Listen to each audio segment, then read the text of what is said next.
लोग यहाँ पे सोमनाथ ट्रस्ट के म्यूज़ियम में हैं और ये जितनी भी आप कलाकृतियाँ देख रहे हैं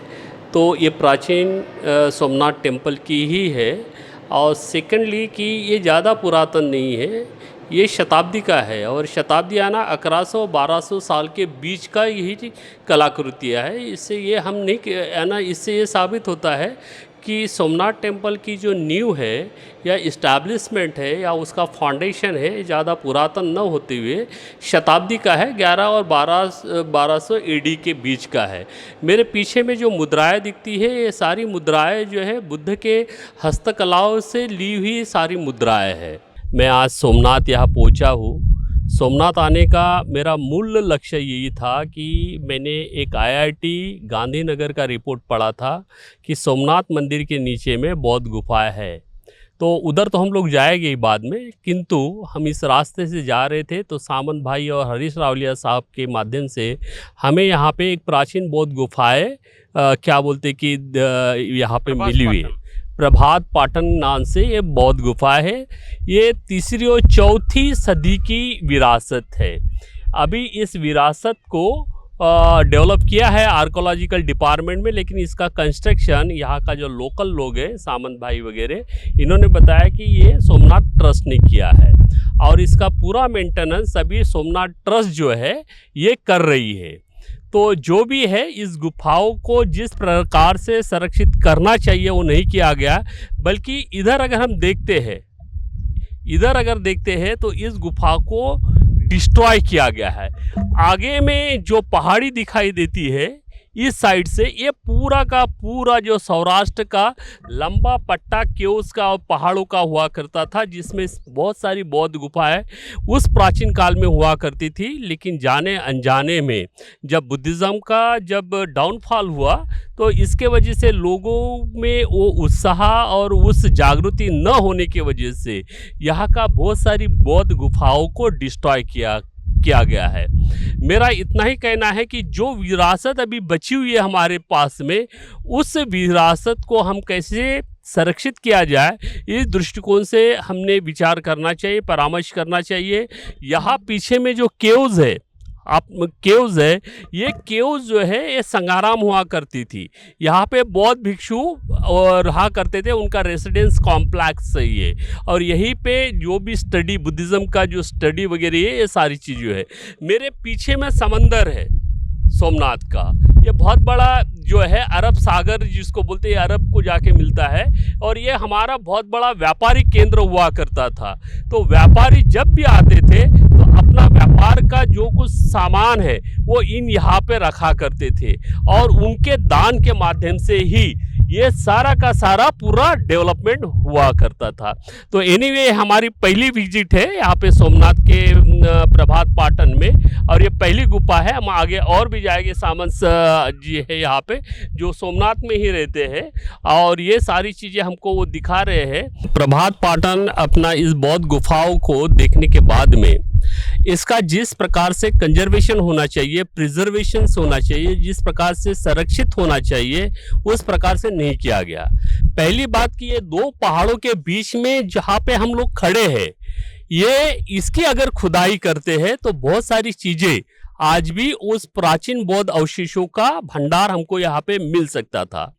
एक्चुअली कि बौद्ध गुफाओं का जो एंट्रेंस है, जो गुफा अपना जो संगाराम के अंदर में जाने के जो दरवाजे वो नीचे दब चुके हैं और हम लोग ऊपर में हैं। एक्चुअली उस लेवल से उसको खुदाई करके ये पार्ट जो है नीचे जाना चाहिए था, लेकिन उस प्रकार का उन्होंने कंजर्वेशन से खुदाई नहीं किया है। मैं आर्कोलॉजिकल सर्वे ऑफ इंडिया से निवेदन करूंगा विशेष करके ये सोमनाथ के निवासियों के माध्यम से कि conservation and preservation and excavation proper तरीके से होना चाहिए, इसका आगे वो ख्याल रखेंगे, ऐसा मैं उनको निवेदन करता हूँ। अभी हमारे साथ में अर्जुन भाई भी जुड़ चुके हैं और स्थानिक लोगों के आग्रह से मैं इधर सर्वे चालू है हमारा। मेरे पीछे में एक बौद्ध गुफा है और मेरे आगे में जो है सोमनाथ मंदिर का पार्किंग है, बहुत बड़ा पार्किंग है यहाँ पे बसेस वगैरह ठहरने का। तो जिस प्रकार से डेवलपमेंट सोमनाथ टेम्पल का हुआ है सारी सुविधाओं के साथ में, अगर उसी प्रकार इन मेरे पीछे में जो बौद्ध गुफा है इनका भी अगर डेवलपमेंट होता तो शायद मुझे ऐसे लगता है कि हम ये सोमनाथ जो टेम्पल है या सोमनाथ ट्रस्ट जो है इंटरनेशनल लेवल पे बौद्ध कंट्रियों के साथ में जुड़ जाता, ताकि बौद्ध राष्ट्र के भी लोग यहाँ आके इन बौद्ध गुफाओं का क्या बोलते हैं कि सर्वे करके, दर्शन करके, आस्था को या सुमन करके वो लोग अपना काम कर सकते थे, ताकि यहाँ के स्थानिक लोगों का व्यापार और भी बढ़ गया रहता। लेकिन यहाँ पे इंटेंशनली ऐसा मुझे प्रतीत हो रहा है कि यहाँ पे इंटेंशनली बौद्ध विरासत को यहाँ पे दबाया गया, और ये पूरा दबा हुआ ही दिखाई दे रहा है। इसमें दबाया नहीं, वो दबाई गया है उसको पूरी तरह से। अगर इसका डेवलपमेंट जिस प्रकार से सोमनाथ टेम्पल का हुआ है, इस प्रकार का इनका भी डेवलपमेंट होना चाहिए आर्कोलॉजिकल डिपार्टमेंट में, और सोमनाथ ट्रस्ट ने इन चीज़ों का ध्यान रखते हुए इसका भी डेवलपमेंट करना चाहिए बहुत, ताकि इससे सोमनाथ जो है, ये जो शहर है सोमनाथ नाम का, ये भी पूर्व एशिया से, साउथ ईस्ट एशिया से भी जुड़ जाएगा, और एक टूरिज्म का बहुत बड़ा हब ये सोमनाथ बन सकता है। तो इस दिशा में भी सोमनाथ ट्रस्ट ने पहल करनी चाहिए, ऐसा निवेदन सोमनाथ ट्रस्ट को है हमारा।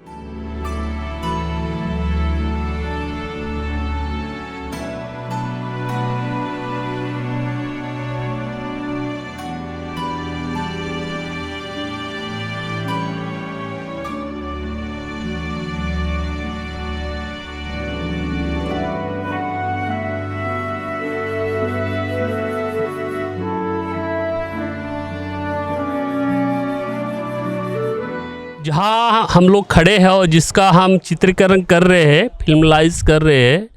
ये सोमनाथ टेम्पल का प्राचीन क्या बोलते कि अवशेष हमको आपको दिखाई दे रहे हैं। एक्चुअली सोम पाठन करके इसका पुराना नाम हुआ करता था, और ये सारे अवशेष जो देखने के बाद में एक अनुमान तो यही निकलेगा कि ये ज़्यादा से ज़्यादा 1200, 1300, 1400 साल के आसपास के ये सारे अवशेष हमको दिखाई देते हैं। अभी इसको बुद्धिज़्म के साथ में जोड़ना या नहीं जोड़ना, ये अभी हम नहीं फिलहाल में बता पाएंगे, ये रिसर्च का पार्ट होगा। लेकिन जिस सोमनाथ टेम्पल में प्रथम जो शिवलिंग को इस्टेब्लिश किया गया था, और माना जाता है कि ये पहला शिवलिंग है, अगर इसके नीचे में अगर हम जाते हैं, अभी तो उसका सिटी स्कैन किया गया है IIT गांधीनगर के माध्यम से, और एक रिपोर्ट जो है पब्लिश हुआ है कि सोमनाथ टेम्पल के नीचे में बौद्ध गुफाएं है। मेरा निवेदन यही रहेगा सोमनाथ ट्रस्ट को कि जो भी गुफा है टेम्पल को डिस्ट्रॉय न करते हुए, और जो सोमनाथ टेम्पल है उसको किसी प्रकार की क्षति न पहुंचाते हुए, अगर हम नीचे का भी एक्सकवेशंस करते हैं, अगर उसके नीचे की बौद्ध गुफाओं को खुली कर देते हैं खोद के एक्सकवेशन के साथ में, अच्छी टेक्नोलॉजी के साथ में, एक्सपर्ट्स आर्कोलॉजिस्ट के माध्यम से, तो दोनों का दर्शन होगा।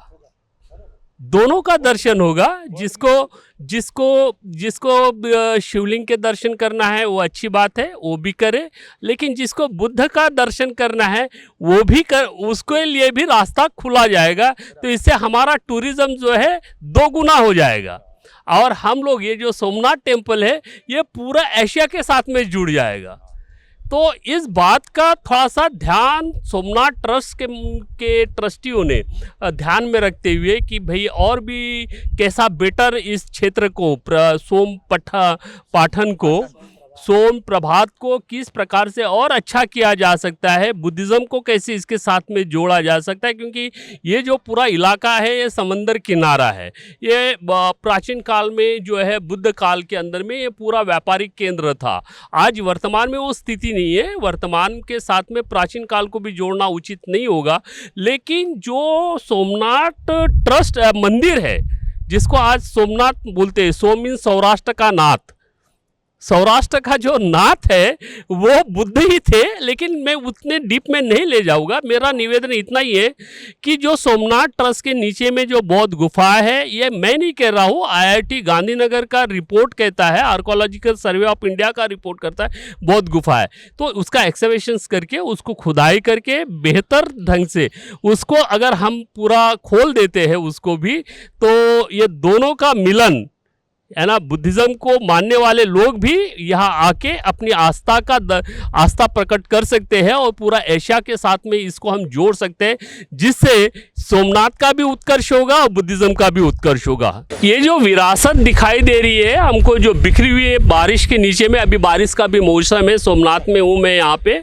और ये जो विरासत जो खुले में पड़ी हुई है, एक्चुअली इस प्रकार का कंजर्वेशन नहीं होता है। मेरा सोमनाथ ट्रस्ट को और एएसआई को निवेदन है कि इसको थोड़ा सा शेड कर दिया जाए, इसको सेट से, स्टील के सेट से और लगा के इसको बहुत अच्छी तरह से इसको संरक्षित किया जाए, ताकि